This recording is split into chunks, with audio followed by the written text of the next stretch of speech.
Ladies and gentlemen, thank you for joining Brandon DeCruz and myself, Jeff Black, for another episode of Chasing Clarity Health and Fitness Podcast. I am not sick. It is Nashville weather at its finest sometimes when everything's dying. So excuse my voice for sounding a little bit more raspy and nasally, but hopefully it still turns you on all the same. Today is episode 29. Top dietary mistakes derailing your fat loss progress, how to navigate the difficulties of dieting and avoid common mistakes. So I'm sure it's going to be a good one. We had a lot of great reviews and feedback for what we did last week on stubborn body fat. So we're going to take this one a little bit further. But before we get into that, Brandon, man, how have you been the last week? I haven't really chatted with you much. We've been both busy, I believe. Hell yeah, man. Listen, my week has went exceptionally well, to be honest with you. It's been really busy, but like I'd mentioned last week, I transitioned into a maintenance training block. So I went to a new training cycle last week, not only to complement and to periodize along with my current post diet recovery phase, but also really what I wanted to do was pull back on some of the training that I was doing, and especially the time constraints within the gym, and really allocate more time to focus on other aspects of my life besides, spending 6 days of the week in the gym. Um, so with that being said, I've spent the last week really just focused on consulting with new clients, and actually the next round of my mentorship program, which is a one-on-one mentorship, starts in November. So I've really been taking on a lot of interviews for that because I've had a good amount of applicants, but I only take on 5 new mentees per what I call semester. So that's a 3-month mentorship. So I've been doing some interviews for that, getting things prepared to onboard, because it's fully customized in terms of what I do mentorship wise, in terms of it is based on that person. I meet them where they're at in terms of their previous education, their client roster, their needs, their weaknesses, as well as their strengths. And we really try to focus on that. So it isn't like this module based thing. It is one-on-one Zoom calls that are based on really what the gaps in either their coaching application or their knowledge. And then also, actually, something I haven't mentioned on the show, I just realized actually, I actually went back to school this September. So I've been taking What? courses. Yeah, I went back to school. I'm doing night courses. Yeah, so As been if you busy, my don't do man. enough shit So right now. Jesus. hey, but you know what? I'm always looking to expand my education in an effort to, I always say I want to learn more so I can serve more, especially, my clients, my mentees. This is 3 nights a week, and it's been really nice because they're based in different time zones. So they've allowed me to do everything online. The only things that obviously I have due dates and testing dates and cutoffs and stuff, but I have a very, I don't want to say an odd schedule, but one that I've really worked around for myself. So I'm up at around 3:30 in the morning, and then, I work the vast majority of the day. I have answer them early in the morning to try to stay on the same time schedule as them.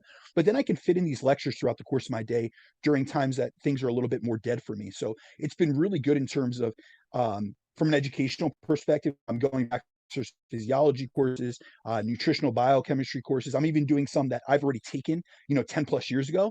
I will say though, it's been a bit of an adjustment to get back into like formal education, because I've been out of, the classroom for well over a decade at this point, and just fortunate in the fact that I was always very scholastically inclined or academically inclined. So I finished at the top of my graduating class in terms of college. But in the time since then, I've spent my time getting educated, either by my, or through private mentorships, or self-paced courses or in-person seminars. But this is like with deadlines and courses and like, all this stuff. So it's provided a lot more structure, a lot more of a formalized learning. And also, I really have to say, I have such a passion for learning, and even more so for teaching, that this is just allowing me to expand my tool set even more, my skill set even more. And I'm looking forward to taking some of the lessons. I getting to lecture or be lectured by many top level professors and PhDs, and I've read a lot of their research. So it's actually helping me more with my ability to critically analyze research, which I'm hoping to be able to pass along to both my clients, my mentees, and then also to the listeners of the show. Because a lot of people ask me, they reach out and they're like, remember these studies, or are you able to analyze them? And it's honestly, this is the 10,000 hour rule. And I know that that's been a little bit disproven, in psychology research, but it really is effort over time. Think about it in the context of the gym. We become better at movements. We develop technical proficiency at, complex, say, multi-joint movements by doing them more often. Or we develop a better mind to muscle connection on isolation movements by doing them over and over and over. And bodybuilding is a repetitive game. It is doing the same things over and over again It's and true. getting 1% better every single time we go back into it. And the same thing with study. If you're able to really stay hyper focused on particular subjects, you will master them. And the same thing can be said about research.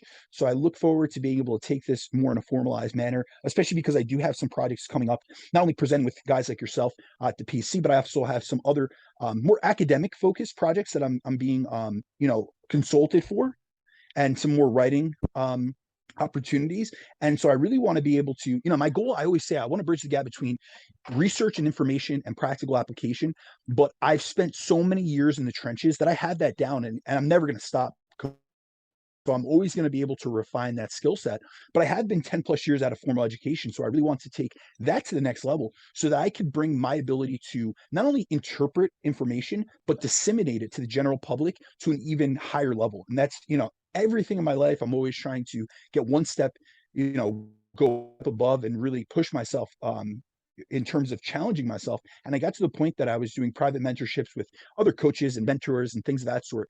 And it just wasn't challenging me. I was relearning the same information. So it's nice to get back into a classroom. I have a bunch of master's level and PhD level students that are in my classes, and I'm going to be competing against them. You know what I mean? And not only doing so in the classroom, but also knowing that what I'm learning, I'm actually applying to people in the real world. So that really excites me. First off, as if my man crush wasn't big enough on you. I think that's super cool that you're going back and doing school. So is this like a master's program? Like what is it? Yeah. So no, I'm not taking a master's program. I'm taking two different programs. So I'm doing independent coursework. So I am taking graduate level courses at the University of Colorado Boulder, which those are master's level that I could apply to a master's, but I did not enroll into a master's program because I do not have the time to devote to a full-on program or even being a part-time student. So I'm taking one course through them, and then I'm also taking a course to become an accredited and certified nutritionist as well through university in the UK. So it's two different courses. I'm obligated to 3 lectures per week, and obviously work throughout that. So it's about a 8 to 12 hour, give or take, commitment, but I'm spending much of my weekends doing it as well. So I've really been able to structure it within the course of my day. And I'm someone, and you know this very well, that I spend at least 2 hours of continuing education every single day. So when I haven't been taking private mentorships, I'll do 2 hours of reading on PubMed. But now it's a little bit more formalized because I'm writing papers. I'm doing, homework and extracurricular reading that I'm obviously assigned or I'll be tested on. And then I'm also preparing for the lectures in and of themselves, because despite the fact that it's done on Zoom or it's done through a module that I could look at, I also have things, I'm interacting with the professors in and of themselves, which is a really big advantage as compared to, there's a lot of like self-paced courses you could take. You could become, certified through precision nutrition or these base level courses, which I recommend. Hey, listen, if you want to get your foot in the door, I did those things 10 plus years ago. And there's a lot of people that have their own courses, but it's self-paced, which is great. It's great for someone that needs the flexibility, but there's very little barrier to entry. So there's no prerequisites. So you didn't have to have a college degree. You did not have to have any prerequisite courses, whereas I did in these scenarios. And then also it isn't formalized to the fact that like, it's basically, if you just complete the modules and you watch them, or you check off that you watch them, you get like a certification at the end. This isn't that way. Like I have to test out, and I will make sure that I'm at the top of my class, because like we always talk about, how you do everything is, or how you do anything is how you do everything. So I'm, in my mindset, not to make everything a competition, but honestly, in my mind, it is. And so, I'm trying to compete with everyone else there, even those that are full-time students or at a much higher level. I have PhDs in my courses immensely. I get to communicate with these individuals, and we have private chats and stuff, and very intelligent individuals, which is actually a really big advantage to this, because I'm able to bounce ideas off of other academics that they have a completely different skill set than I do. Like their ability to critically analyze, read, and interpret research is at a much different level, because they've done research in the lab. And so I'm able to ask them questions in particulars about some of the assignments, the lectures, and the coursework that we're doing, that I wouldn't be able to ask, if I was taking a self-paced course. So, I'm just looking forward to a challenge. I'm always looking to a way to elevate my education, and was just the next step for me. Well, dude, I'm very proud of you for getting that done, man, and putting Appreciate it, forth my the man. excellence that you put forth. I know how you approach, your business. how you approach friendships and how you approach like your personal life and relationships. So good luck to the rest of the people who are in your class. That's You all know I what this gotta was actually say. spawned by, though? You know what? I have to give credit to two individuals that this was really spurred on by. At the excellence or at the Physique Education Collective, I had a private conversation with one of my mentors, Dr. Scott Stevenson, who I have an immense amount of respect for. And one of the the one things that he said to me, just out of the blue, was like, you need to go back to school and, look to see if you can get your PhD. You would be great at research. And that's not my incentive. That is not my goal. Maybe that'll come when I'm in retirement. Like I'll be that person at 40 or 45, 50 that goes back for a PhD. That isn't my goal. Actually, ironically, two of my aunts got their after they had children, they had a full, they were pretty much in the retirement phase of their careers, but they wanted to get to the next level. So in particular, one of my aunts was a dean or assistant dean at a medical school. And in order to become dean, she had to get a PhD that was required, but she was just really academically inclined and super interested in advancing her education. So she actually went, she lived in New Jersey and she flew out and studied in Oxford in England, one of the best universities in the entire world. And she studied there and got her PhD, at, I believe she was 47 years old. So it's never too late, first and foremost. But I have that already, like, that's kind of like a familiar trait. But it was both Dr. Scott Stevenson and then also one of our guests, Alan Aragon, that were like, listen, you should definitely try to get some sort of, back into academia in some respect, which I'm not looking to do in terms of what they've done in terms of being professors or researchers, but I do want to just be able to continue to sharpen my skills. Well, dude, I'm proud of you. So good luck and let us all know how it finishes out for you, man. Absolutely, my man. Let's see. How My was your week? last, well, it was good. I had someone throw a little shade through a DM and then try to unsend it, but unfortunately it was screenshot. So I didn't talk about it on this podcast. I won't bring it in, but if you guys are interested to hear my take on something, because as Brandon knows, him and I talk, I am the same person that you will meet. And personally, how I handle my shit privately is how I am publicly. So what you hear is what you get. yep, I'm a person, like, I like to open up people's eyes real fucking wide and help them see the light. And I have a feeling that that's what's going to happen. And there's going to be a real interesting, I have a feeling, back channel conversation. Or I might just invite the individuals to come on to the podcast and clear the air, because, Let's clarify this. So this is going to be yeah, on the Excellence Cartel, not in correct. Chasing Clarity. Yeah, no. We are an So educational platform. yes. So yeah, the Excellence Cartel is more the outlaw platform from what the way I kind of phrase it to people. They ask me what the difference between the podcast are. I'm like, Chasing Clarity's the research driven, like, practical side. We're the good TC's guys. just, yeah, TC, we're like the guys in black who run in and just like Wyatt Earp and everybody, and we're bringing hell, and it's kind of how it's going to be. But anyway, dude, I had a great week. My car's getting shipped. I should get it tomorrow. Oh my Spent God, the I'm so excited weekend. for you. Yeah, I know, man. Spent the weekend up in Gatlinburg. Had an amazing time. Went to the aquarium. Went across the Sky Bridge. So that was super cool. And otherwise, business is good, man. Like, things are just kind of like humming and ticking along, and I really have no honest complaints whatsoever. I do want to go over two things real quick. If you guys are interested in hearing me present, I'm presenting at the Coaching Consortium. It is an online event. You would contact Jeffrey Sue at First Call Out Fitness, but I am presenting on iodine and copper. I've used these two things, these micronutrients, with clients with great success, and I actually have some case studies I'm going to be going over.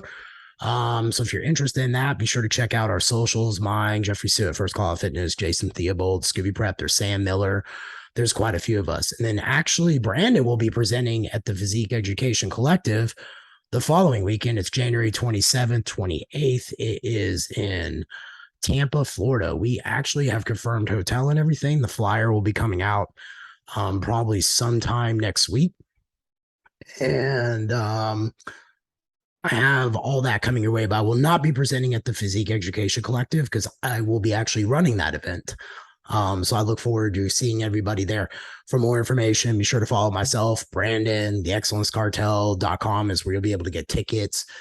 all that good stuff. But I will say this, the tickets for in-person events are going to go up because the hotels are making their money back from where nobody could do events in 2020. I've told everybody what they're charging us for the room a day, and everybody's like, wow. And I'm like, yeah. It's up there It's now. I got to be honest, it's immense, and this is going to be my fifth or sixth PEC, and I've presented once, and I've attended 4 times previously, so this will be my second time presenting. And you dropped the figure on me, a few minutes prior to recording. Yeah. My jaw was kind of on the ground. So, guys, just realize that this is not only an educational experience, but it's also a networking experience, and I Oh, think that's fuck one of the yeah. best advantages, because I've went all over the country, and I'm not shy about saying how much, I never talk about how much I make from coaching or any of these other figures, or what I spend on this, that, and the other. That's inconsequential or unnecessary and Agreed. meaningless to me. However, I will say that I've spent close to $200,000 now at this point, because of these courses I'm taking, on my continuing education. And really, what I've gotten out of them is just education, unfortunately. But what I've gotten out of the Excellence Cartel, which I attended multiple times before ever being asked to be a presenter on the panel, luckily, was relationships, friendships. We created a podcast out of this. I went on the Excellence Cartel. I think I'm one of the most frequented guests, honestly. I think I've been on 4 times already. And so it's a network. I was able to link up with Jeff, create a great friendship, be able to Mhm. link up with guys like Jeff Sue, Jason Theobald, who I have an immense amount of respect for, and that I've been going back and forth on the boards with since about 2010. So it's like, these are people that you might look up to, and you might think, that they're, I don't want to say, I never want to contextualize things as someone's above you, but you might be a new coach. You might be a listener to the show that you're like, listen, I'm into, advancing my fitness. I'm a fitness enthusiast, or, I'm a coach, or I'm a competitor. Guys, realize that this is like a family. Like, the people that go to the PC, and I'm going to say this objectively because I am a part of the panel, but there's been many times, more times than not, that I've paid my own way there, paid my flight, paid my expenses, paid for the ticket, paid the extras for the VIPs, because I really do respect not only the guys that present on the panel themselves, but also the experience in and of itself. So this is a great opportunity to get to know other people within the industry, strengthen your network. And just an example of that, Jeff just mentioned that he is presenting on the coaching consortium, and that is with a lot of guys that have already been on the PEC at some point, and so or have been on the Excellence Cartel. So these are all networking things. You never know what it's going to come out of. So you might look at the panel and say, "Well, I'd really like to learn from these guys, but is it worth this amount of money?" Realize that you're not just paying for the ticket; you're paying for the experience, the ability to network with these people, the ability to expand your network, meet new clients, and also garnish skills that you can apply both to your own physique progression, your health progression, as well as to the clients that you work with. And I'll tell you that anytime that I've invested into something of this capacity, and particularly into the Physique Education Collective, it has paid dividends more than you can know. I've gotten clients personally. I've been able to meet with mentees of mine, clients of mine, guys like Jeremiah Bear or Jeff Hone, or so many people in this industry that I have been on podcasts with or went back and forth with for years, and just never had the opportunity to meet them in person because we are so spread out throughout the country. But this event has brought us all together and has allowed us to cement even greater relationships, which have allowed us to go further within this industry. So just keep that in mind. We're obviously going to be expanding more on what the Physique Education Collective will be, what it will encompass it as we get closer to the event. I'll talk a little bit more about my topic in and of itself, but this is going to be a topic that I have yet to speak on any, and it's one of my specialties. And besides the mentees that I've worked with personally on a one-on-one basis, this is completely new information. It's going to be completely revamped in terms of the research. It's going to be completely updated. So this is going to be, I don't want to say state of the art, but it's going to be, It's very state up of to the date. art. It's not going to be what you hear on our podcast. Agreed. There is information we present on the podcast, and then there's private information that we present within the context of our own coaching clients as well as our mentees, and that stuff that it stays separated. But when it comes to a seminar series like this is where we really bring out the big guns. Yep, 100%, man. So thank you for saying all that. I try not to hype it too much because, I was one of the creators of it, but thank you for that, man. You know, I could say that just getting to talk to people and see people I've known for years now is probably the best thing about the Physique Education Collective. Hey, real quick, I got to ask you a question. You ever heard of a researcher out of Southern California, USC? His name is Dr. Walter Longo. You ever heard of him? I'm moderately, Longevity. yeah, very. I'm not familiar with his work. I am familiar with the name. So I Okay. can't say I've never read any of his research, but I am familiar with the name just having heard it. So I've been diving into this, and someone I was having a conversation, car ride back, and the person was actually dropped this name to me because I was talking about immune systems, overactive immune systems, just trying to understand stuff. But he actually put together a research paper out of USC showing that if you fast for 3 days, it shuts your immune system off. So anyway, man, I'm gonna have to get with you that because I respect the way you research. So therefore, I'm gonna have to like buzz your ears and try to figure out how to dive deeper. So I'll probably be hitting you up in the back channels to be like, Brandon, help me make sense of this. But anyway, I just figured I'd throw that out there to you because I was curious if you heard about it. My mind had pinged there. I spent my week reading a lot about him. But let's get into this, guys. So today we're going to talk about top dietary mistakes that derail your fat loss. And trust me, as a competitor since 2006, they add up.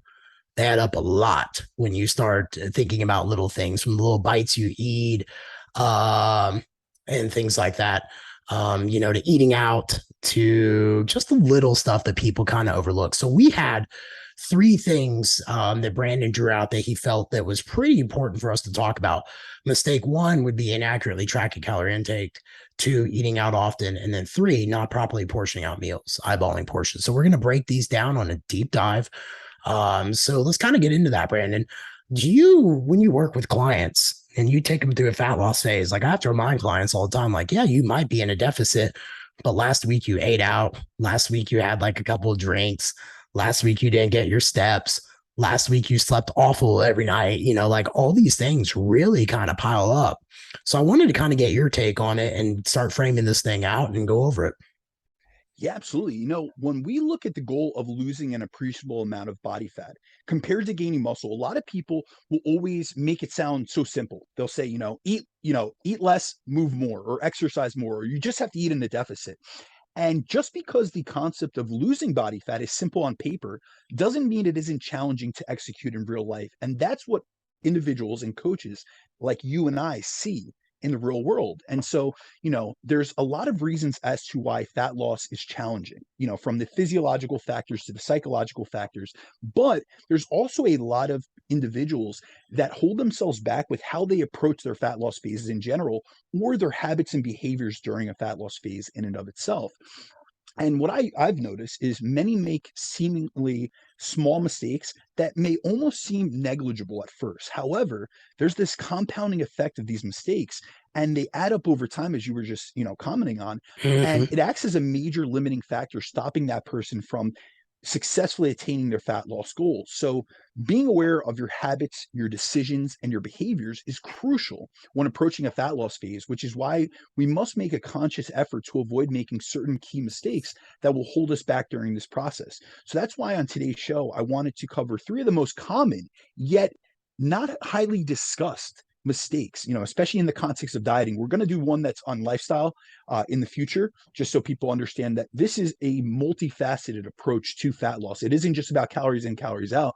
There's many areas within our lifestyle that we have to dial in, or we have to improve upon. It's not about being perfect. It's about aiming for progression. But there's a lot of, common dietary mistakes that many make, yet overlook and aren't aware of, which hold them back from successfully achieving their goal of a lean physique. And so that's what we're going to cover in today's podcast. Well, let's break right into it. Let's go ahead and talk about mistake number one, which I think is the one that probably tags quite a few people and gets them, go out at base, would be inaccurately tracking calorie intake. Let's talk about that. Are we talking about the apps and the errors involved with them, the errors involved with food labels, or are we just talking about like, hell, they're just inaccurately tracking it, period, and people just make honest mistakes, and those honest mistakes lead them to a road of nowhere? Absolutely. So, you know what? It's a mix of all the things that you just mentioned, and we can break them down all in detail. I'm going to go through what I see as a practitioner, or what I've seen as a coach over the last 10 years. And then I'm also going to dive into some of the research, because this is actually something that's been commonly and very highly researched. And I think when you guys in the audience, and Jeff yourself, when you hear some of these statistics and some of these reportings from the research, it's going to shock you. And it's going to, what my goal with this podcast, and especially with this topic, is to bring light on a topic that is often overlooked, And then also to just increase people's awareness, because this has been something that I've really dialed in with clients and brought their awareness and their knowledge to, and I've seen a lot of great results from it. So just like the concept of misestimating or underreporting or inaccurately tracking our calorie intake is something that the majority of people do, whether they mean to or even realize it or not. And inaccurately tracking calorie intake is especially common during fat loss phases, which is one of the top reasons why so many dieters struggle to make and see the progress they both desire and expect to. And it's due to the fact that we often underestimate how many calories we're actually consuming on a daily basis. And these mistakes in tracking can easily eat away at the deficit we need to create to effectively lose body fat. So, if you truly want to maximize your ability to lose fat during a diet, you need to not only make sure you're tracking your intake consistently and accurately, but that you're tracking everything that contains calories, as even little things can add up and compound over time. And essentially, what that ends up doing is it lowers your net deficit. And thus, if it's lowering the deficit that you've created or that you think you created, it's going to limit your fat loss progress. And here's the thing, I always say this to clients, and it's kind of become like a cliche saying that I say to them, and they laugh about it now. But the unfortunate thing about calories is they always count, even if we don't count them. And the fact is, bites, licks, tastes, sips, snacks, sauces, and nibbles add up real quick during a fat loss phase when the goal is to consistently maintain a deficit. So, over the years, I've seen clients make simple mistakes that have caused them to experience frustrating stalls, which a lot of times, what they've ended up believing it was due to like a metabolic issue. They thought something was wrong with them, especially before I started to really shed light on the topics of metabolic adaptation and metabolic damage.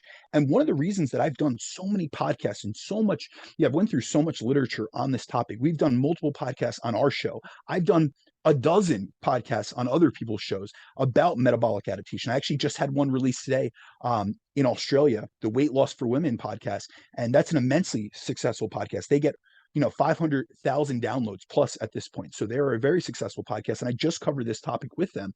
But the reason that I cover this so often is because I've encountered so many clients that thought there was something wrong with them, which caused these self-limiting beliefs. But in actuality and in reality, they were hitting stalls and hitting plateaus just due to a few simple errors in tracking. And these have included using tablespoons to measure out things like nut butters instead of using a scale and weighing the correct serving out in grams. Often, when I've had clients weigh out on a scale, what they thought was a 2 tablespoon serving of something like peanut butter or almond butter, it was actually close to double the serving. So they were taking in around 200 calories more with every meal that they had a nut butter in. Another example is not tracking liquid. Wow. Think about it. Yeah, it could be Yeah, 4 no, I mean, tablespoons. true. Yeah. Another thing, not tracking liquid calories such as condiments, sauces, drinks, creamers, and milk and coffee or tea, oils, cooking sprays. All of these things have calories. And I find that condiments are actually one thing that very few of us track. And this is something that can be holding back our progress, especially if you're someone that liberally uses them. Because think about it, like a lot of these things, they taste great. They make our food taste great. And if you're in a dieting phase, like you might be bored of your food, so you're utilizing these condiments. And here's the thing, they have no satiety effect. So we've spoken about the concept of satiety, the fullness that you've received from meals. But even if you're adding on 20, 30, 40, 50 calories of a condiment or a sauce, you're not getting any satiety effect. So it's not like it's enabling you to eat less. Say you do 50 calories of condiments per meal 5 times a day. That's 250 calories. It's not like we're eliminating 250 calories out of our calorie budget to make up for that. And this is why I always suggest to clients or anyone, if you're utilizing any calorie containing condiments during a diet, just weigh them out and account for them. This includes low calorie condiments like GHUs, as these can add up and easily be overconsumed. Also, another thing I find that many new clients that come to me don't realize is that even if a condiment is labeled as having 0 calories, it does have some calories. As if we look at the FDA labeling guidelines, they not only allow for a 20% margin of error on labels in and of themselves, but they also permit that if a product has less than 5 calories per serving, the brand can label it as 0 calories. However, these products are not 0 calorie. What we all have to realize, and I've gotten into debates on this online, years ago, is there's literally nothing as such, there's no such thing as a calorie-free food. And unfortunately, even condiments, aren't going to be calorie-free. Every single thing that has a taste to it has calories in it.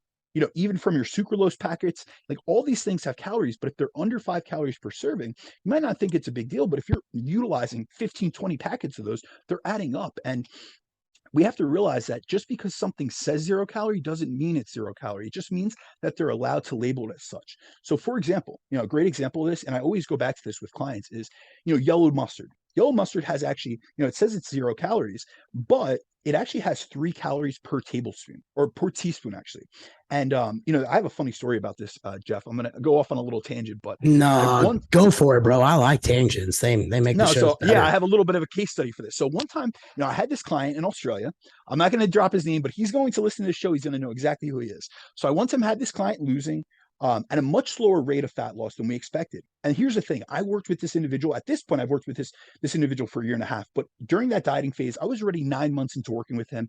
I went through a full primer phase, a full building phase, and then we went into a fat loss phase. So I had all this data on him, and he wasn't losing at the rate of loss that I expected based on the deficit we had created. I knew his maintenance calorie threshold. I'd put him in a maintenance phase right prior to the deficit. So I'm thinking, what's going on? So I started to dig into all the reasons as to why he could be losing so much slower than we both expected. And what it ended up being was he ended up realizing I started asking more and more questions, and I'm digging into this, that, and the other. Are you utilizing this? Are you, nibbles, like he's a new parent. So are you taking bites of your kids, finishing their plate? He had a baby at the time, so he wasn't, taking their baby food or anything. But what he realized, get this, Jeff, he was going through a whole 20-ounce bottle of yellow mustard every day. Every day. But here's the thing: he thought it was 0 calories per bottle because on the label it was 0 calories per table or per teaspoon. But here's the thing: in reality, he was consuming an extra 339 calories per day. So he's basically erasing 2/3 of his daily deficit by over consuming what he thought was a free food. Wow. And the thing is, like I said, mustard, I always go back to this example because I remember I remember to a T this scenario.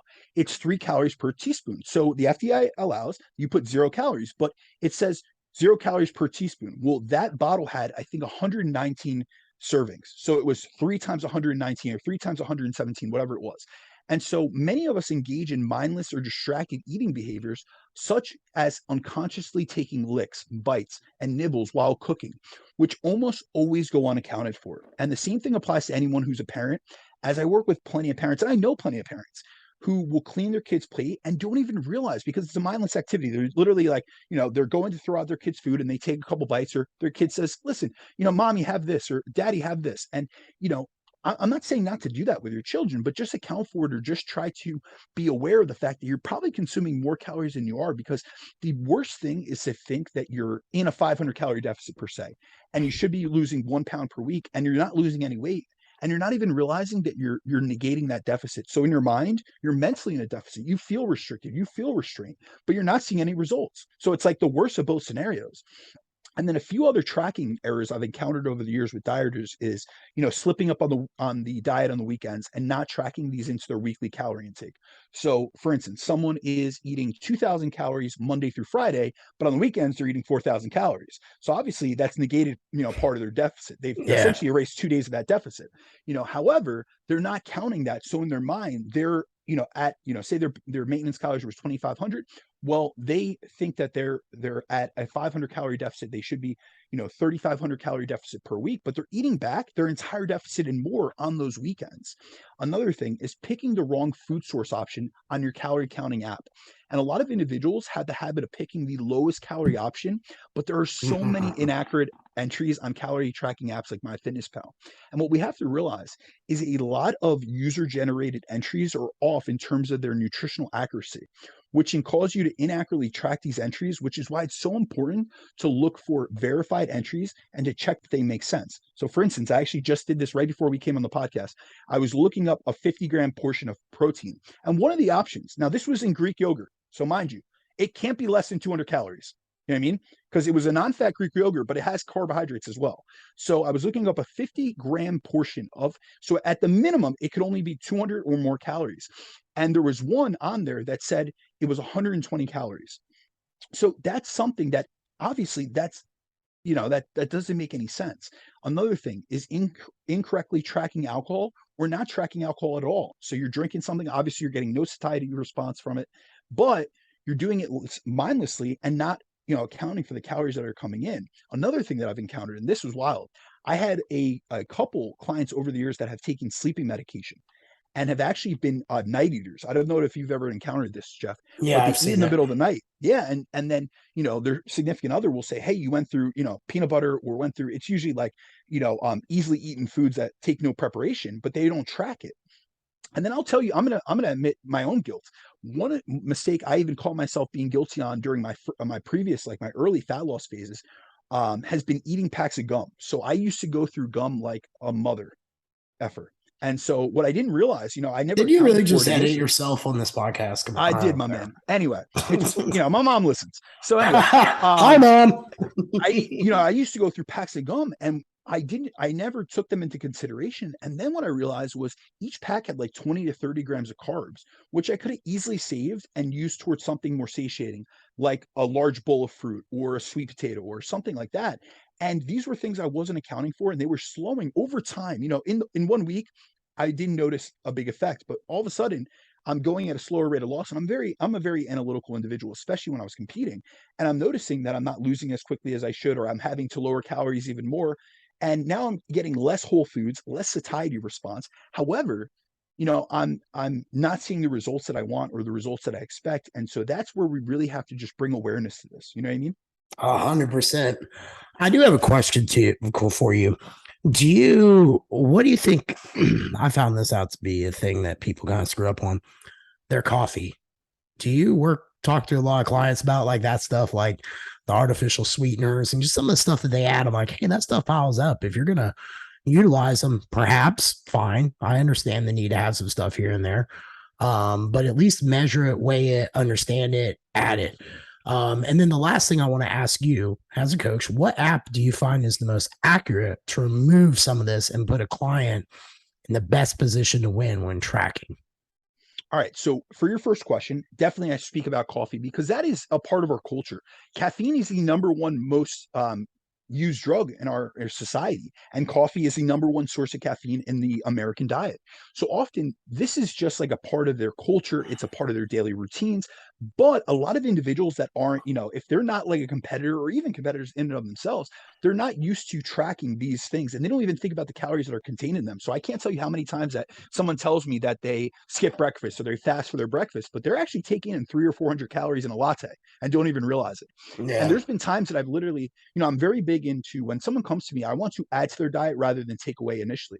But there's been times that literally most of the adjustments I've made is adding, more whole foods, more vegetables and fruits to their diet, and then just simply swapping out lower calorie or lower calorie options for things that they were consuming that were much higher in calories. So instead of having a fully sweetened, Americano or whatever, Right. with sweetener and milk and all this stuff, we've utilized like an almond milk that's 30 calories per serving, utilizing a smaller serving, or utilizing there's this brand Jordan Skinny Syrups, if you're familiar with it. It's 0 calorie per serving. It does have calories once you add it up if you use a lot of the servings, but they're much lower in calories. So you might get a coffee, which is generally an black coffee is 5 calories per cup, and instead of having a 2, 3, 400 calorie serving of, say a 16-ounce coffee, we can easily get that down to 30 calories. So we're saving hundreds of calories right there. Now, in terms of tracking apps, I really go with a client's preference. And the reason I say that is because a lot of clients that I've run into, they have a preference. They've already utilized a tracking app. So if they're going to use MyFitnessPal, it does have the most inaccurate options. And the reason for Yeah. that is it allows for user generation. So I always tell them, make sure that you're looking at the check certified options, and make sure that right now, I don't know if you saw that MyFitnessPal has now employed where if you utilize their scanner, their barcode scanner, you have to pay for a membership. It used to be free. It used to be a part of their program or a part of their app, their free app. Now you have to pay for it, but there's many that are signed up for that I work with. So I tell them to scan the barcode of the protein powder that they use or whatever that they're Right. utilizing. Another option, what I prefer, is Chronometer.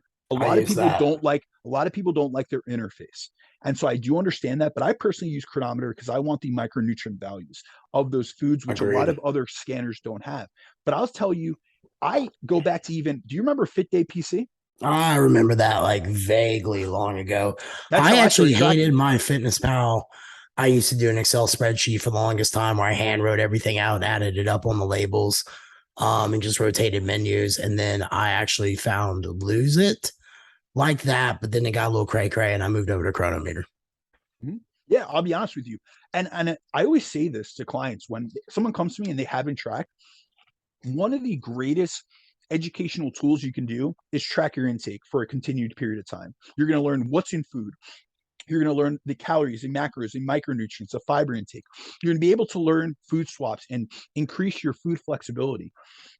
There are so many educational opportunities that go behind or go with tracking your food intake. It's an awareness tool.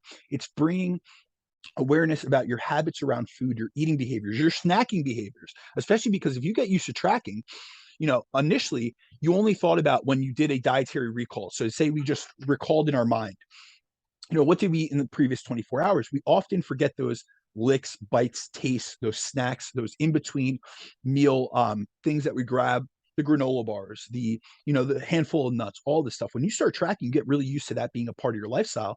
And it's so simple and quick for you to do. You pretty much have your days already entered, and it's just a swap of certain items that you go through in terms of your food source rotations. Then you start adding those things up and say, wow, I didn't realize that I eat an extra 700 calories that I never considered or accounted for. I mean, and that's why I haven't been losing weight, or that's why I've been gaining weight. So I just find it to be a really beneficial awareness tool. I agree 100%. I like the way you summarized all that and appreciate it because I like Chronometer, but I know a lot of people don't. And I'm like, look, Mhm. I just find it to be the most accurate when I look at everything and have for most people.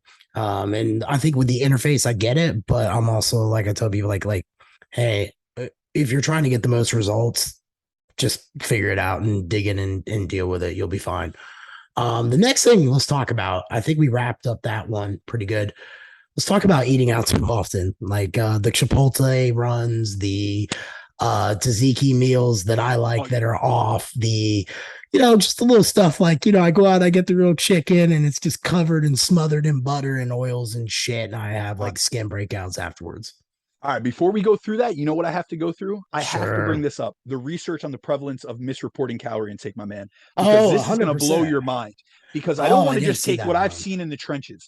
I want to go through some of the research to show you guys how common this is. Because I don't want to just make it seem like, it's just my clientele, it's just Jeff's clientele. It's only, only the 100 people we work with. This is extremely common. And what we see is under reporting calorie intake isn't something that I've been guilty of, Jeff's been guilty of, and just our clients. But it's something that we see extremely common in the research. So, in a study from the British Journal of Nutrition, researchers looked at a group of women who claimed to be struggling with weight loss despite being quote unquote small eaters. So, that's what they called themselves. And the average self tracked calorie intake of the females in this group was 1,338 calories. But when research examined their calorie intake using lab grade research technology, they found that these females were actually averaging 2,581 calories per day. So they were underreporting by an average of 1,243 calories per day, which is why they weren't seeing any weight loss progress. But listen to this. Researchers then put several of these women who claimed that they could not lose weight on their initial self-reported intake of 1,338 calories per day for a 4-week period and monitor them throughout the entire course of this to make sure that they were accurately taking in what they were assigned to in terms of their calorie intake. And what they found was these women lost an average of 1.65 pounds per week for each of the 4 weeks as a result of the deficit they had created by going down to the actual intake they claimed to be at prior to the study. Now, another study that provides us with some of the best evidence of the difference between someone's self-reported and self-tracked calorie intake as compared to their actual calorie intake was done at the University of Columbia. And this is one of my favorite studies on the subject because it really shows how prominent this is, not only from a physiological aspect, but also from a psychological and an approach aspect. And in this study, researchers took 224 individuals who described themselves as being diet resistant and decided to analyze their self reported intake as compared to their actual calorie intake. And in one of the groups of participants, the group average reported energy intake was less than 1,200 calories per day. Individuals in this group expressed to the researchers prior to the study starting that they believed they were unable to lose weight as a result of either having a genetic or metabolic issue, or many of them reported that they thought they had hypothyroidism that was holding them back from losing weight because they saw or they reported that they were eating under 1,200 calories and felt like they weren't eating anything, yet they consistently were unable to lose weight even when they intended to do so. And then the researchers had them come into the lab for 2 full weeks where they accurately monitored their calorie intake and expenditure using indirect calorimetry and doubly labeled water, which we covered this with Bill Campbell and also with Lauren Conlon. These are some of the top ways to measure calorie intake in a lab scenario. So this is more accurate than any MyFitnessPal or than any other calorie tracking app that we're going to have. This is really looking at the physiological aspect of energy coming in and energy coming out in the body. And they found that on average, these individuals were underreporting their daily calorie intake by 47%, which amounted to 1,053 calories. What's even more interesting about this study is that the average error range in calorie intake for individuals was between 1,000 and over 1,000 to over 1,600 calories. And they found that the person who underreported by the most was off by 80%, whereas the most accurate person was still underreporting by 19+%. And then researchers wanted to go a little bit deeper into this. So what they did was they took these individuals and they measured their resting metabolic rate to see if any of these individuals did in fact have any metabolic issues, any hormonal issues that were limiting their ability to lose fat. And they found that their average resting metabolic rate was 1,473 calories per day, meaning their resting metabolic rate was higher than the calorie intake that they were claiming to have eaten. So they would have been losing a substantial amount of weight, first and foremost. But what they also found was that their RMR was only 1% different than what their actual average predicted resting metabolic rate would have been.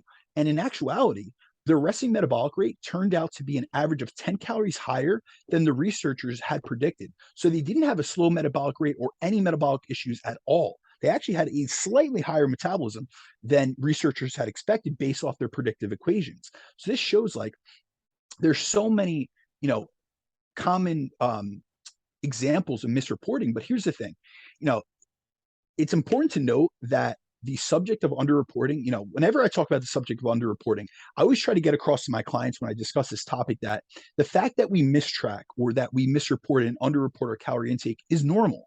And it's actually more common than it is not. And by no means am I saying that any client or listener out there is lying about their calories. I just have seen in my own personal experience working with, at this point, over 1,000+ people, that it's a very common occurrence. And it's something we should almost expect because we're human beings. We're fallible and we're subject to human error. And that's completely okay. I just think it's important to bring awareness to the prevalence of tracking errors so that clients as well as the listeners of the show can aim to improve it. As I don't expect anyone out there, especially my clients, to be perfect with their, I'm not expecting people to be like perfect calorie counting machines. However, when I'm able to bring up this conversation, I'm able to really bring light to this subject. It helps to improve upon my clients' habits and their behaviors around tracking. And I've always seen that it yields better results and more accurate data that they're not only getting better results, but they're providing me with more accurate data that I can then make more objective adjustments and decisions about what we're going to do going forward to make sure that they hit their goals. And I also want to make this very clear. Because right now I'm talking about people in the research lab, I'm talking about clients of mine. Here's the thing. I want to make this clear to all the coaches, all the nutritionists, all the trainers, and all the nutrition and fitness professionals out there that listen to this show. We are not exempt from making these errors. Agreed. We see this actually in the literature. So there was actually a study that compared the calorie accuracy of dietitians versus non-dietitians, meaning people in the general public. And it was found that although dietitians were more accurate in their calorie tracking habits, they still significantly underreported their calorie intakes. So prior to undergoing a 7-day period of tracking, researchers provided both groups with education around food tracking, portion guidelines. They even gave them photos of common portion sizes of foods and recipes to follow to hit their prescribed calorie intake. However, at the end of the 7-day tracking period, they found that non-dietitians underreported their energy intake by an average of 429 calories per day, whereas the dietitians were more accurate, but they still underreported by an average of 223 calories per day. So all these studies in totality, and the experience that Jeff and I have both with ourselves and then with clients, show how common it is to underestimate our calories. And that's due to human error and a lack of awareness, which is why being conscious of this is so important, especially when your goal is fat loss. 100%. I have, I don't have really any questions to that, but do you think that when we go into the eating out too often part, where do you think that people make the most mistakes here? If you had to kind of like go off of like coaching experience and how you educate them on how to set themselves up for success on eating out often, because I know it's a trick, it's a trap. So I'm curious to see how you say it, because I tell clients, I'm like, I use your thing now. For every gimme, there's a gotcha, you know, and that I it like is. throw it And out so what I see is a few different things that compound the error or the margin of error. So first and foremost, the first issue is that most individuals are trying to eat out too often. We see this in the literature, and I have seen this in person, that the amount of meals that people eat out of the home has significantly increased every single decade since the 80s. And so we're eating more out, we're doing things conveniently, we're getting fast food, and we're getting, you know, even if you're not a fast food connoisseur and you go to sit down restaurants, a lot of times you don't realize that the portions, which we're going to go over later on, the portions are much larger. And I always say this to my male and female clients, especially where I work with couples. There is no male serving and female serving. They give you one serving and it's too big for anyone. I work with people all around the world. And the first thing that my international clients tell me when they come to the States is, I cannot believe how big your portions are at restaurants. They aren't normal sized portions, and they're especially not normal sized portions for people that are health conscious, fitness conscious, have fat loss goals, and especially for females that are small and have a lower calorie intake or a lower calorie budget. So not only is it the portion issue, but it's also that a lot of times people don't realize how many calories are actually in those meals. And here's the thing, the more you eat out during a fat loss phase, the higher the likelihood that your calorie intake will be much higher than you expect. And that will cause it, you know, essentially those actions, those behaviors, and those dietary decisions will chip away at the deficit you're aiming to hit. As the more you eat out, the more inaccurate your calorie tracking will be, and the higher your calorie intake will be. So nowadays, many of the restaurants we frequent will have nutrition facts of their meals on the menu. And although this is a bonus, like this is better than it was, you know, 10, 15 years ago. And when I first started dieting, and I know, Jeff, you're in the same boat. They didn't have any like they didn't tell you how many calories were on in a meal. You had no idea. However, here's the thing, like, it's great that they give us those, you know, what I'm going to call predictive estimates, but we need to be objective. We need to be realistic, and we need to realize that just because a meal is listed as having, say, 700 calories doesn't mean that when you order it, it's going to come out with that exact amount of calories, and we're going to be ingesting 700 calories that are on our plate. And we actually have research that looks at this, because a lot of times researchers will look at the accuracy of calorie labeling. And this has been a big issue actually in the UK. There's, you know, I have clients in the UK, and there are a lot of stipulations around this, because a lot of people will, you know, a lot of restaurants will miss, you know, everything wants to be lower calorie than it is. The FDA allows for a 20% discrepancy. Brands are always going to use that to their advantage. They're always going to go 20% under than 20% over. Let's be real. Anything that looks lower calorie drives people to eat more of it. Let's think realistic. 100%. I tell clients when they eat out, I'm like, if that meal says it's 1,200 calories, add 20%. And that way you're on the safe side. we're gonna go through the research on that, my friend. Sure, because I think it's going to shock people to actually hear the inaccuracy of this. So here's the thing. There was a study looking at restaurant food items, and it showed that the biggest discrepancy on the menu was actually double. So if a meal was listed at 500 calories, it actually contained 1,000 calories. And that's scaled up through both the lowest calorie items to the highest calorie items. So on the menu, there was meals that were 1,400 calories that ended up being 2,800 calories when they put that same meal in a bomb calorimeter to actually measure the energy content of that meal. So this could easily happen, you know, as we have to realize that the cook in the back isn't precisely measuring the serving he gives you to the gram, or is he weighing out every amount of oil or butter he uses to cook the dish. And these are things that could add hundreds of calories that we will not even taste or realize, and we won't be able to account for. Now, in another study conducted by Tufts University, the researchers tested the energy contents of dishes that were labeled as quote unquote reduced calorie, or they would be what we would consider in the healthy section of sit down restaurants. So this is where we see like Applebee's, TGA Fridays, all these chain restaurants that have, you know, they're sit down restaurants, but they have like a healthy menu or a low calorie option menu. And what they found with these quote unquote low calorie items was that the calorie contents of sit down restaurant foods averaged 18% more than the calorie counts provided on the menu. But then they also found that some individual restaurant items contained up to 200% of the stated values. And in addition, side dishes increased provided energy to an average of 245% of the stated values on the entrees they accompanied. So you could be anywhere from 18% off to 245% off just based on what Damn. the energy content or the calorie amounts that were reported on the label. So you might think, all right, I'm taking in 1,000 calorie meal, but really that meal turned out to be 2,450 calories. So you could be, undershooting by thousands of calories, and that could really erase someone's deficit and really set them back, especially if you're doing this multiple times per week. And one of the biggest reasons, this is what I was speaking about before, as to why restaurant meals contain so many more calories than most of us expect is due to the portion sizes that restaurants provide us with. And a 2019 review looked at data on restaurant offerings in the US from 1986 to 2016 to assess the changes that have been made in food we eat outside of the home, and found that portion sizes of entrees have increased by 13 grams per decade. Portion sizes of desserts have increased by 24 grams per decade, and the calories contained in meals have went up significantly as a result of the increase in portion sizes. So we see that not only have the portion sizes and the calories per plate gone up, but it's also directly led to higher calorie consumption as a result, because it's not like we modify our intake and eat less due to the portions being larger than we need. We eat, pretty much to the size of the plate.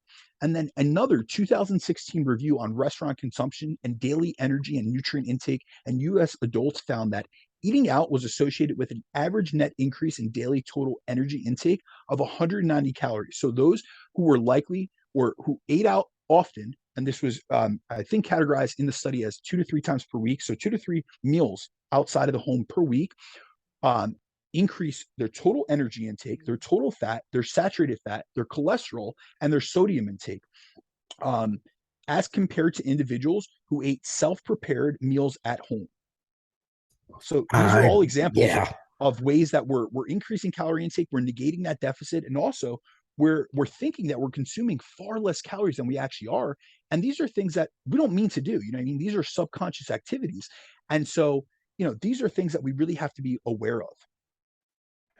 What do you think? So then how do you handle talk to clients who say have families and they're in a fat loss phase, and that one meal a week out is necessary for keeping like just the normalcy, I guess, of family life and stuff like that, because not every kid's come up in a family like me where Keegan's like, oh, that's cool, we'll just cook at home because I know you're dieting.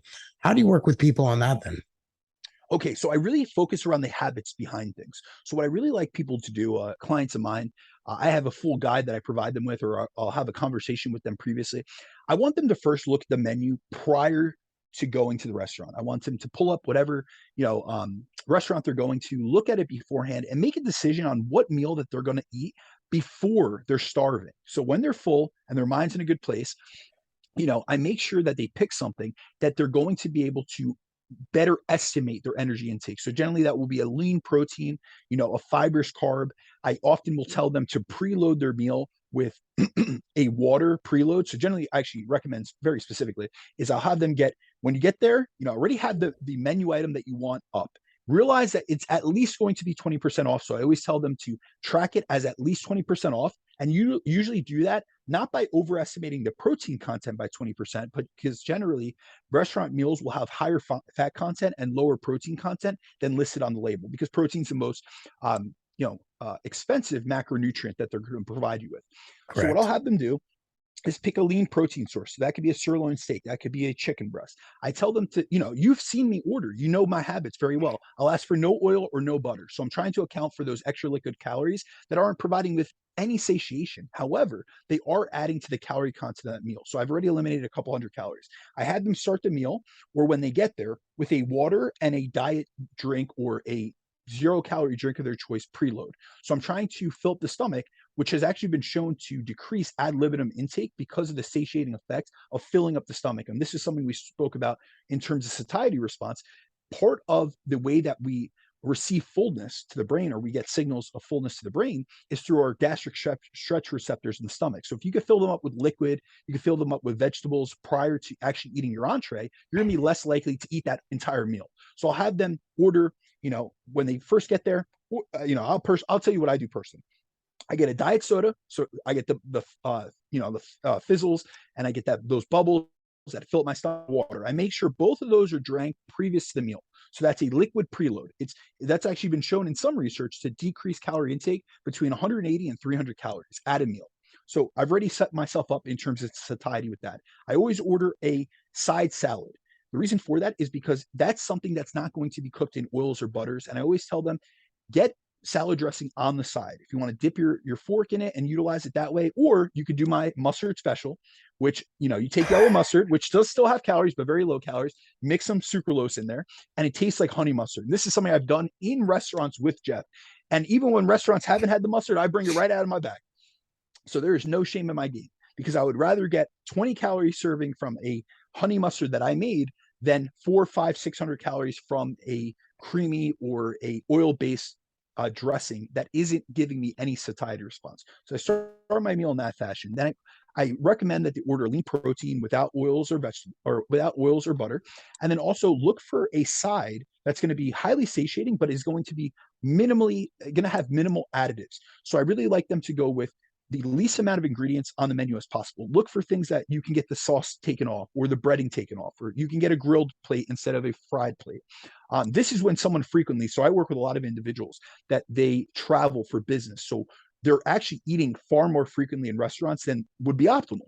If someone's going out for a free meal, they have their liberty. Like, that is a meal with the family. That is for not the nutritional value itself. It's for the Correct. occasion. It's for the experience. But I'm talking about when someone's really trying to stay on point with the fat loss phase. These are all things that I look for. And also another thing is, if you have a option for a portion size, like a choice of a portion size, ask for the smallest size. Even the smallest size is usually going to be a larger meal than you generally would eat if you were to prepare a meal at home. Also, another thing, a great thing, is do a maximum of 2 dishes. So don't, order like an appetizer. Don't get the bread. Don't get an entree. Don't get a dessert. All this stuff. If you're really trying to adhere to a fat loss diet, try to minimize the amount of things that you're getting, and really try to prioritize lean proteins and vegetables. And, if you could get, sides that are going to be carb based, that that don't have a lot of additives. So I'll usually get a plain baked potato on the side, which I ask for with no butter, no chives, no sour cream. This is going to allow me to track this more accurately, because these are going to be items that are going to have minimal additives to them. Or if I can't get a baked potato somewhere, which generally you can get a baked potato anywhere, I'll get a fresh fruit salad, something that I know is going to be minimally processed. It's going to be whole foods. It's going to be more satiating, but it's also going to be lower calorie. So these are all strategies I use with myself and with my clients. I think the last one we have to talk about is eyeballing, not understanding or properly doing one's portions. I think this is a big one. I can tell you I've been doing this shit since I was 15, and I still can't eyeball 100 grams of rice to save my life. So let's get into that, my man, because even if someone as veteran as me can admit that, I have a hard time believing someone's been doing it for 3 months. Like, oh no, I knew that was 8 ounces of meat and that was 16 grams of nut butter. I'm like, holy shit, you're just a genius compared to me. Like, I still can't figure out. For real, but it's good that we are very experienced, but we're still objective with ourselves, and the fact that we're subject to human error. So the last mistake we're going to cover is that many make, is not properly portioning out their meals, and instead trying to intuitively eyeball out their meals. What we have to realize is there's something called the clean plate effect. And this is the concept that we tend to consume most of the food we serve ourselves. So research on the clean plate effect shows that around 92% of the amount of food we serve ourselves, we consume. So say you're eyeballing your portions sizes in your meals instead of weighing them out, and you're 200 calories over in each meal. Despite that meal having 200 calories more than you intended to eat, you're likely to consume around 92% of it. And so you can easily be eating an additional 184 calories in that meal. But now let's say that you eyeball out a few meals per day, or in the worst case of all, you're eyeballing all your meals. So that 184 calories extra would now be multiplied by, say, 3 to 5 meals per day across the course of the day, which would result in an extra 552 to 920 additional calories eaten each day, which could easily negate your deficit. And what we have to realize is that the portion size of food impacts our calorie intake. So, we know that from the clean plate effect, but we've actually seen this in research studies. So there's a famous researcher, Barbara Rolls, and she did a study where she had both lean and overweight males and females, and she took them into the lab and she tested how portion sizes affect calorie intake. So they had each subject come into the lab once a week for 4 weeks and gave them access to a pasta dish where in each week the dish was the exact same. All they did was they randomized the portion size of the meal and let them eat to fullness. And what they found was the larger the serving size of the portion they were served, the more they eat, even though each week they were able to eat to the same amount of fullness. So just the fact that there was a larger serving put on their plate caused them to eat more calories. And they also found that when that subjects consumed an average of 30% more calories when served a larger portion as compared to a small portion of the pasta dish, which shows the impact that portion sizes can have on our calorie intake. So these are things that a lot of people don't realize when they're looking at, or when they're going through the course of their day. Little things like the size of the plate that you use, the silverware that you use, the utensils. These are all things that are conscious decisions that we make, but it causes unconscious decisions that could easily impact our rate of fat loss progress. So really what we want to aim for, it's not about being perfect. Overall, the goal is to be more precise and accurate with our approach to our nutrition, especially during a fat loss phase, to maximize our results. And really, guys, the big thing behind this, and this is what I always try to preach to my clients, is the more you get used to tracking consistently, the more precise you'll get with 100%. it. And the more a coach can predict your progression and then make the appropriate and proper adjustments. So it's not about being perfect. It's just aiming for progress and just trying to be consistent with how you do things so that you could put yourself in the best chance to succeed, especially with your goal. Because the worst feeling, and this is something that I often have conversations with clients that are new and have told me that they failed in fat loss diets in the past, and then we go through their habits, their behaviors, their actions, their previous mistakes, is that they think they're in a deficit, but all these little things that didn't really, like, they felt hungry. So they thought they were in a deficit, but really they're hungry because they're making improper food choices. They're utilizing a lot of processed foods that are minimally filling. And then they have a lot of these snacking behaviors or these unconscious eating behaviors that add up and accumulate calories throughout the course of the day, but provide them with no satiety. So really what they're experiencing is the negative sides of dieting. So they're experiencing the hunger, the deprivation, the restriction, but they're getting none of the benefits of actual caloric restriction, which would enable them to effectively lose fat loss or fat. Do you think that this is the number one thing holding people back, or do you think it's a combo of all three we've gone over today? Because I think it's a combo of all three, just depending upon the scenarios that people find themselves in. And I would just like to say, after hearing these things, guys, you're hearing from two people who we have combined over almost 50 years of doing this to some degree, Right. whether personally or for other people, just between the two of us. And excuse me, and we can even say that we understand we make errors at time, and we give ourselves grace. So I think it's very important that people who are listening to this understand that grace has to be given when you're trying to maximize the results, and everything is a learning curve. Stay a student to this and continually just get a little bit better. And I promise you, the dieter that I am, I'm a way better dieter than I was 10 years ago. And what I mean by that is I'm just more aware because I've taken my lumps. I kind of understand things and put things together.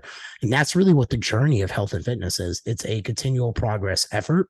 As long as you guys are aware of these potential mistakes that we've gone over today exist, you'll be better equipped to get the results, whether it be for your clients, if you're a coach listening, or if you're an avid fitness enthusiast.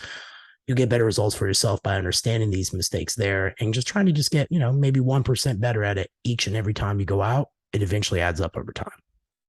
Yeah, what I really want to get across, and just to answer your question very briefly, Jeff, that you had previously sent my way, I think it is a combination of all three, but I really think it comes down to the individual context of the client that we're working with or the individual listening to this. We all have our predispositions towards certain behaviors, certain habits. So for one person, it might be snacking. For another person, it might be eyeballing instead of weighing. For another person, it might be simply overlooking a lot of the unconscious habits and behaviors they have around eating, where they only consider an eating occasion as a meal that they sit down and consume. However, when they're up and about in their kitchen, when they're grabbing a handful of nuts, or they're having, some chocolate kisses in their office, they're not considering that.